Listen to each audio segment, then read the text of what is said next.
The Holy Quran, chapter 2, verse 246. True commitment over empty declarations. Let's begin with our supplications. I seek refuge in Allah from the rejected Satan. In the name of Allah, the most merciful, the most compassionate. Allah, the Exalted, says in verse 246 of chapter 2, O Messenger, have you thought of what happened with the elders of the children of Israel after Moses? They asked one of their prophets, set up for us a king so that we may fight in the way of Allah. He said, would you possibly refrain from fighting if fighting is ordained for you? They said, and why would we not fight in the way of Allah when we have been torn from our homes and our children? But when fighting was ordained for them, they turned back, except a few of them. Allah is well aware of the wrongdoers. This verse refers to a time frame of about 1,000 years before Prophet Jesus, son of Mary.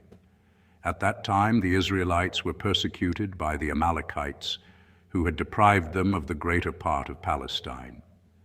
Prophet Samuel, who was then ruling over the Israelites, was old. The elders of Israel, therefore, felt the need to appoint as their head someone else under whose leadership they could wage wars.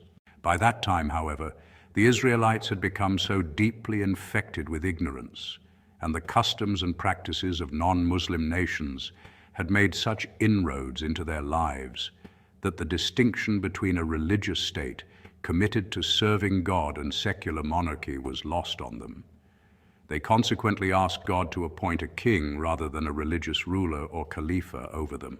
The biblical statements from Samuel make it clear that the demand for a king was displeasing to God and to his prophet.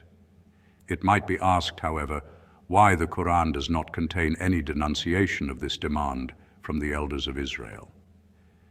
The reason is that, for the purpose for which this incident has been cited, the propriety of the demand is irrelevant. The primary objective here is to highlight the extent to which cowardice and self-indulgence had become endemic to Israelite life, and to demonstrate how a lack of moral restraint had come to characterize their conduct. It is these failings which ultimately led to their decline. The aim of the Quranic narrative is to enable Muslims to learn from this lesson and to ensure that these weaknesses do not become part of their own lives.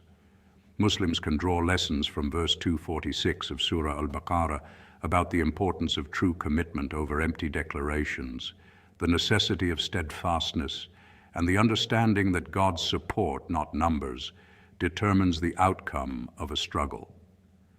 The verse highlights how easily people can turn away from hardship after expressing a willingness to act, and that genuine faith involves enduring difficulties with patience and trust in God.